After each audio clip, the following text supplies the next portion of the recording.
कहते हैं ना जीतना जरूरी है ना हारना जरूरी है। वाह वाह, ना जीतना जरूरी है ना हारना जरूरी है। खेल तो एक जज्बा है जिसे खेलना जरूरी है। हाँ, लेकिन खेल खेलेंगे तो लाजमी है चोट भी लगेगी। लेकिन ऐसे में फिजियोथेरेपी हमारी कैसे मदद कर सकती है, आज हम इस विषय पे फोकस कर रहे हैं। और इसके लिए हमारे साथ स्टूडियो में है डॉक्टर अजीत शरण। नमस्कार, आपका स्वागत है। आप है senior sports physiotherapist, max super speciality hospital, new Delhi से। जी डॉक्टर शहरान, मुझे याद है वानखेड़े का, मुंबई का वानखेड़े स्टेडियम, और वर्ल्ड कप चल रहा था, men's world cup, and I had the honour of doing the commentary for that match. और ऑस्ट्रेलिया 91 फॉर 7, और फिर ग्लेन मैक्सवेल ने आके 200 रन मारे थे। जी, कोई नहीं भूल सकता, कोई भूल नहीं सकता है। And we had a good time doing the commentary, but one word that we said a lot of time was that Maxwell had cramps. ये cramps क्यों हो जाते हैं?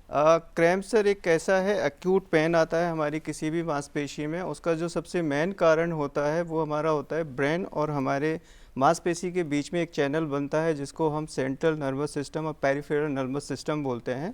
अगर उस चैनल के बीच में हमारे केमिकल्स रिलीज़ नहीं हो रहे हैं प्रॉपरली, उसकी वजह से मसल की ट्विचिंग मूवमेंट हो जाती है, सडन मूवमेंट, जिसकी वजह से मसल खिंच जाती है और एक बहुत शार्प शूटिंग पेन होता है जिसके बाद में प्लेयर उसको कंटिन्यू नहीं कर सकता है। तो उसका एक तो ये मेन कारण हो गया हमारा। दूसरा होता है डिहाइड्रेशन। डिहाइड्रेशन से अगर हम बात करते हैं, आप बोलेंगे कि ये तो प्रोफेशनल प्लेयर हैं तो इनको डिहाइड्रेशन कैसे हो सकता है। Yes, every 15 to 20 minutes we need 150 ml to 200 ml of water to just to rehydrate our body। तो जितने भी हमारे ऐसे स्पोर्ट्स होते हैं जिसमें हमें ग्राउंड पे करीब 60 मिनट 90 मिनट्स और मोर देन दैट हमें रुकना पड़ता है। अगर हम, आपने जो बोला ग्लेन मैक्सवेल की बात करते हैं, तो उन्होंने वहाँ पे करीब 90 मिनट से ज़्यादा की बल्लेबाजी की थी, जिसकी वजह से उनकी बॉडी ने बोल दिया था कि नहीं, इससे ज़्यादा मैं नहीं कर सकती हूँ। तो एक वो कारण उनका रहा है कि वहाँ पे उनको क्रैम्प पड़ गया। जी, अक्सर फिजियोथेरेपी से लोग सोचते हैं कि it's a kind of exercise, लेकिन ये सिर्फ एक्सरसाइज ही है या उससे कहीं और ज़्यादा है? फिजियोथेरेपी को एक बहुत बड़ा मिथ बना दिया है कि फिजियोथेरेपी है बस मसाज है या सिकाई है। That is not physiotherapy. Actual में फिजियोथेरेपी है कि physiotherapy is mechanics, how your joint works. अगर हम जॉइंट की बात करें, डॉक्टर साहब ने अभी पीछे आए थे, उन्होंने अच्छे से एक्सप्लेन किया। अगर मैं किसी भी जॉइंट की बात करता हूँ, अगर मैं शोल्डर को ही ले लेता हूँ, मेरे शोल्डर की दो मैकेनिक्स होते हैं। एक हमारी स्टैटिक मोबिलिटी होती है, एक हमारी पैसिव मोबिलिटी होती है।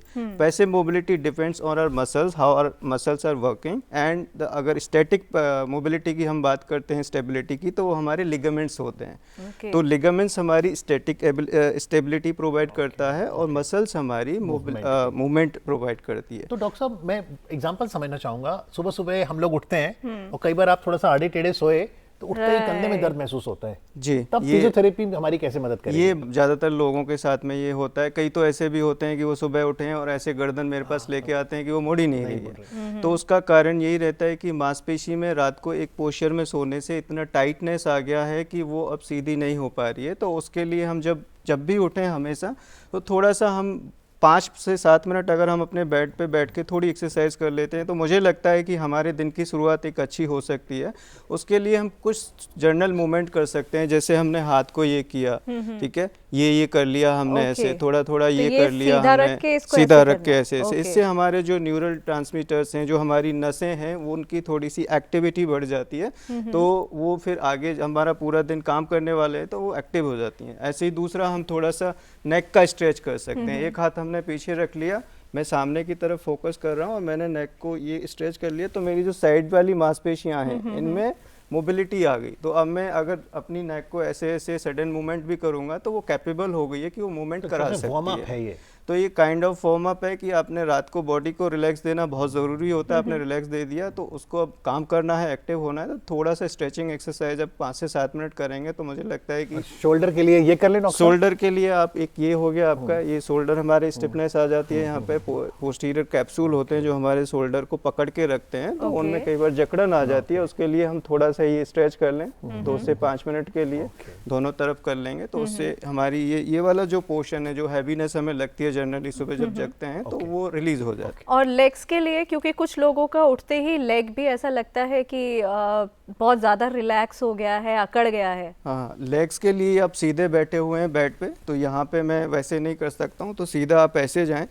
ये पूरा जाएंगे, आप अपनी टोज को टच करेंगे तो आपकी जो बैक मसल्स हैं वो भी आपकी स्ट्रेच हो जाएंगे और आपका ये पूरा काफ मसल भी स्ट्रेच हो जाएगा। फॉरवर्ड बेंडिंग होती नहीं है, बाकी कई लोग तो नीचे हाथ लगा लेते हैं, हमारे तो घुटने तक जाते हैं डॉक्टर साहब। तो मैं यहाँ पे बोलूँगा कि थोड़ा सा योगा में अपने आप को एंगेज करें या कुछ जनरल एक्सरसाइज हमारी होती हैं वो करें।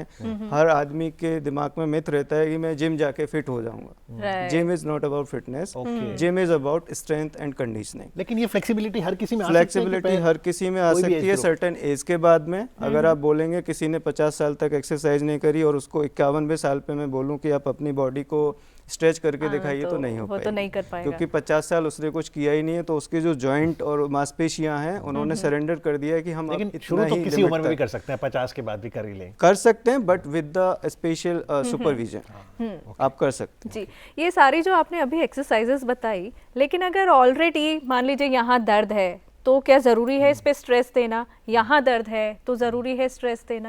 अभी डॉक्टर दीपक जोशी ने बोला था, आपने उनको पूछा था कि किसी भी इंजरी के लिए हमें उसको रेस्ट देना बहुत ज़रूरी होता है। हमारी बॉडी का प्रोटेक्टिव मैकेनिज्म होता है। मुझे कहीं भी इंजरी हो रही है मैं सबसे पहले उसको रेस्ट दूंगा। हमारी बॉडी कैपेबल है अपने आप को हील करने के लिए। तो अगर इंजरी हो रही है सबसे पहले आप उसको रेस्ट दो। आपको आइडेंटिफाई करना है कि वो इंजरी आपको किस वजह से हुई है, किस मूवमेंट से हुई है, तो हमें उस मूवमेंट को अवॉइड करना है for certain period of time. और डॉक्टर अजीत, मान लीजिए मुझे लंच करना है, क्योंकि लंच मसल्स को अच्छा करता है, रिलैक्स करता है, टाइट नहीं रहने देता, पर लंच करने पे नी पेन हो रहा है, तो करें लंजेस? बिल्कुल नहीं करना चाहिए। पहले आप या तो किसी स्पोर्ट्स मेडिसिन के डॉक्टर को दिखाएं या फिर आप किसी स्पोर्ट्स फिजियोथेरेपिस्ट को दिखाएं। वो आपकी मस्कुलर स्ट्रेंथ और आपकी मसल की मोबिलिटी चेक करेगा, आपकी मसल के अंदर ताकत कितनी है और आपका जो जॉइंट है वो प्रॉपर डायरेक्शन में मूव कर रहा है या नहीं कर रहा है, क्योंकि जॉइंट के ऊपर फोर्सेज लग रही हैं। फोर्सेज की बात करें हम, आपकी मसल की फोर्स लग रही है, आपकी लिगामेंट की फोर्स लग रही है, क्या वो फोर्सेज हमारी प्रॉपर डायरेक्शन में जा रही हैं? अगर तो वो नहीं जा रही हैं तो हमारे यहाँ पे एक जो कटोरी होती है, इसको हम पटेला बोन बोलते हैं। जनरली पटेलर टेंडिनाइटिस, अभी थोड़े समय पहले अभी डॉक्टर साहब आए थे, उन्होंने बात की थी इसके बारे में। तो ये पटेलर की मूवमेंट हमारी अगर थोड़ी इधर उधर हो जाएगी, ये देखने से पता लग जाएगा कि टेस्ट है कोई इसका? नहीं, इसके लिए स्पेशलाइज्ड टेस्ट होते हैं, फिजिकल टेस्ट उनको बोलते हैं। वो स्पोर्ट्स फिजियोथेरेपिस्ट अपने सुपरविजन में असेस करते हैं और फिर वो आइडेंटिफाई करते हैं कि आपकी पटेलर ट्रैकिंग हो रही है, जिसकी वजह से आपके जो नी मैकेनिक्स है वो कॉम्प्रोमाइज़ हो रहा है, जिसकी वजह से पेन आ रहा है। और पेन क्यों आ रहा है? वो आपका लिगामेंट हो सकता है, वो आपका मसल का टेंडन हो सकता है, नीचे अंदर एक मेनिस्कस होती है, पेन उसकी वजह से हो सकता है। So there are certain factor, we need to assess accordingly and plan accordingly. Okay, एक व्यक्ति जो कभी आज तक जिसने जिम की शक्ल नहीं देखी, एक आम इंसान की मैं बात कर रही हूँ, जिसने कभी योग नहीं किया, कोई एक्सरसाइज नहीं की, हमेशा एक बिजी स्केड्यूल में रहा, लेकिन अब चाहता है कि थोड़ा सा फिट हुआ जाए, फ्लेक्सिबल हुआ जाए, और वो कुछ ऐसी एक्सरसाइजेज या जिम या कुछ भी योगा सेंटर ज्वाइन करना चाहता है, तो उससे पहले क्या ज़रूरी है आपके पास आना और पूरा चेकअप करवाना? ये बहुत अच्छा आपने क्वेश्चन किया है। कई लोग क्या होता है, विदाउट स्पेशलाइज एडवाइस के वो सीधा चले जाते हैं, और जो जिम में बैठे हुए हैं they are not actually specialise. उन्होंने बॉडी का मैकेनिक्स नहीं पढ़ा है, उन्होंने एनाटॉमी नहीं पता है उनको मसल्स की मॉर्फोलॉजी, जो मसल होती है हमारी उसकी मॉर्फोलॉजी होती है कि मसल कैसे काम करती है, उनको वो नहीं पता है। तो मैं उनको ये नहीं बोल रहा कि उनको चीज़ें नहीं आती हैं, वो 15-20 साल से फिटनेस कर रहे हैं, उनको पता है कैसे कराई जाती है। बट मैंने कुछ नहीं किया है पिछले 50 साल में, और मुझे अब एक्टिव होना है, मुझे फिटनेस पे थोड़ा फोकस करना है। पहले मुझे किसी अच्छे स्पोर्ट्स फिजियोथेरेपिस्ट को मिलना चाहिए, मुझे अपनी जो मेरी स्ट्रेंथ है, जो मेरी क्वालिटी ऑफ लाइफ है, उसको असेस कराना चाहिए और उनसे एडवाइस लेनी चाहिए किस तरीके की एक्टिविटी मुझे स्टार्ट करनी चाहिए। मैं डायरेक्ट जिम जाऊँ उससे पहले है कि आप पहले अपने आप को योगा में इंकरेज करो, उसके बाद आप थोड़ा वॉकिंग करो, फिर आप रनिंग करो, उसके बाद आप डंबल उठाने जाओ। जी, तो डॉक्टर साहब, डॉक्टर में बहुत से लोग जानते हैं कि ऑर्थोपेडिक डॉक्टर है हड्डियों का, तो फिजियोथेरेपिस्ट के पास कब आना है? क्या पहले फिजियोथेरेपिस्ट के पास आना चाहिए?